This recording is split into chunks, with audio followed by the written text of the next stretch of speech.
Bonjour, moi c'est Claire et je vais vous raconter comment je suis passée d'architecte à influenceuse écolo. Avant de bifurquer, j'ai été diplômée de l'école d'architecture en 2010. Ou en gros de 2010 à 2018, j'ai été architecte à mon compte, toute seule, et j'étais principalement, je faisais principalement des chantiers de rénovation et d'extension de maisons individuelles. Même étant gamine, en fait, j'ai toujours adoré tout ce qui était en lien avec on va dire l'architecture, voilà, aménager l'espace, etc. C'est quelque chose aussi loin que je me souvienne qui m'a toujours passionnée et qui me passionne encore, forcément.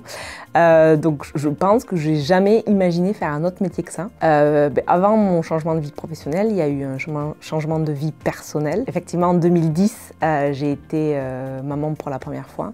La grossesse et la parentalité a entraîné chez moi en fait une succession de changements personnels, notamment le questionnement de ce que je faisais et qu'est-ce que ça avait pour conséquence en fait sur l'environnement et la nature autour de moi. Et donc du coup, après avoir pas mal fait de changements dans ma vie perso, est venue la question de la vie professionnelle.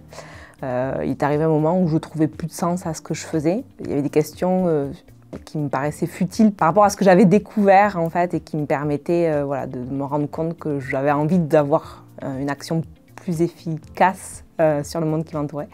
Bon, c'est un peu bruit de décoffrage, mais clairement choisir la couleur du carrelage, la couleur des toilettes, c'est pas avec ça que j'avais le sentiment que j'allais changer le monde. Voilà.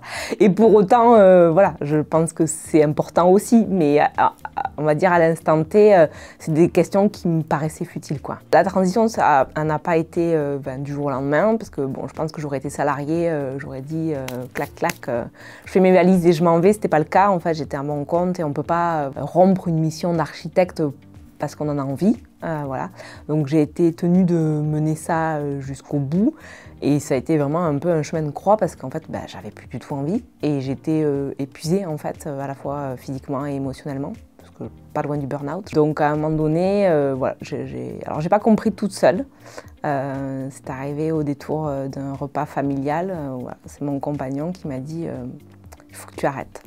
Je pense que j'étais dans le déni et que je voulais pas le voir, que voilà, je m'accrochais à ce dont j'avais toujours rêvé, qui était ce rêve de petite fille d'être architecte, sauf que en fait, il a fallu porter jusqu'au bout ça et j'avoue que quand tout s'est terminé, c'était un énorme soulagement. Dans mon nouveau métier, souvent on parle de slasheuse, je me vois un peu comme ça, peut-être à multicasquette, c'est-à-dire que mon intention c'est avant tout de transmettre en fait des astuces pour la transition écologique.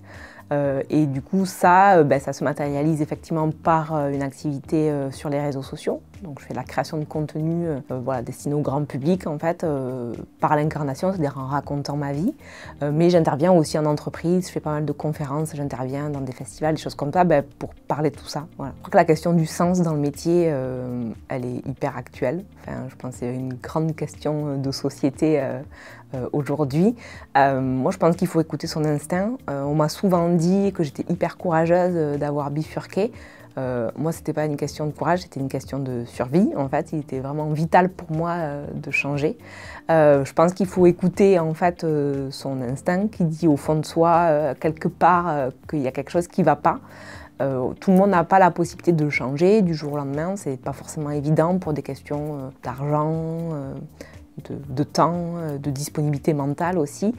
Pour autant, je pense qu'il faut entretenir et nourrir cette petite graine qui souffle au fond de nous qu'on a besoin de changer et que tôt ou tard, en fait, cette graine, elle prendra tellement de place qu'on ne pourra plus faire autrement que de changer et il faut l'écouter. Voilà, se dire en fait, je sais que tu es là, je ne peux pas m'occuper de toi tout de suite, mais il viendra un jour où ça sera possible.